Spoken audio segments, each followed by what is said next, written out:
The painted souls. Leo Wren didn't talk much to anyone. In Willowshade, a quiet town where everyone knew everyone else's business, he was the mysterious artist no one really knew. Leo was a man of routine mornings with a black coffee in his tiny kitchen, afternoons spent in his studio, evenings sketching in the small park on the edge of town. He painted, mostly, faces of people he imagined, or so he thought. He didn't understand why he painted them, or why they came so easily to him, but he didn't question it either. Art was the one thing that kept his world together. One stormy evening, he found himself painting a woman's face. She seemed to come from nowhere, emerging from the blank canvas as if she'd always been waiting there. Her eyes were dark and sad, looking directly at him, almost as if she were alive. Her expression held an unspoken question, something haunted and pleading. Leo painted all night, unable to stop himself. Her face became more detailed than any he'd ever done. By the time he finally stepped back,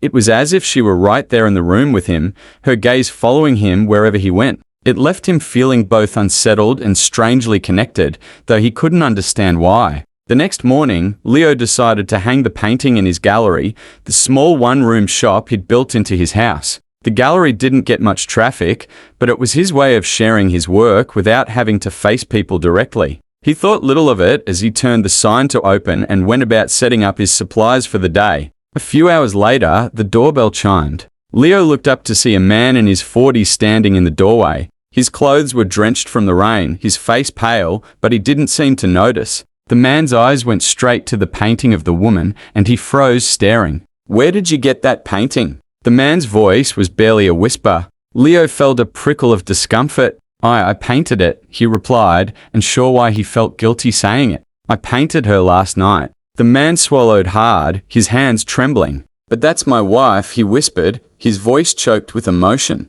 "That's Claire. She died 3 months ago." Leo's heart sank. He couldn't believe it, but looking at the man, he knew it was true. This woman, whose face had appeared in his mind like a ghostly vision, had been real. She had lived, loved, and died. And yet, somehow, she'd come to him. The man stared at the painting for what felt like forever, murmured a soft thank you, and walked out without another word. Leo barely slept that night, haunted by the thought that he'd painted a soul, a piece of someone long gone.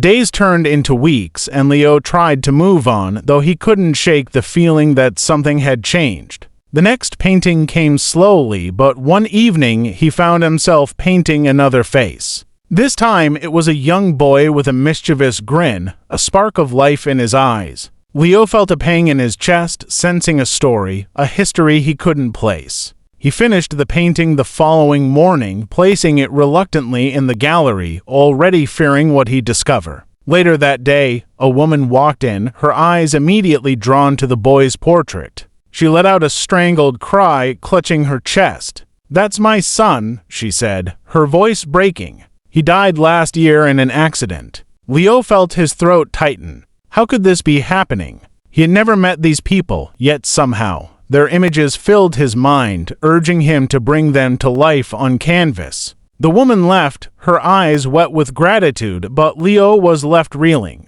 What was he becoming?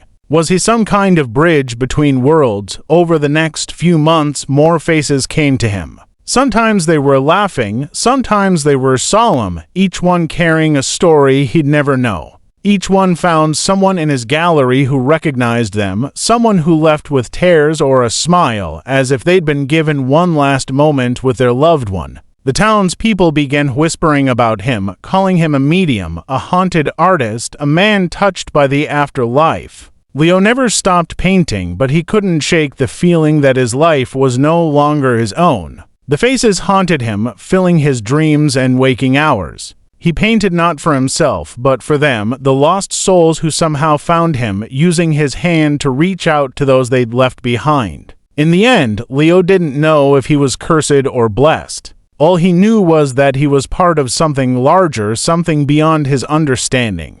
And so, with each new painting, he poured his heart and soul into their stories, hoping that through his work they might find peace.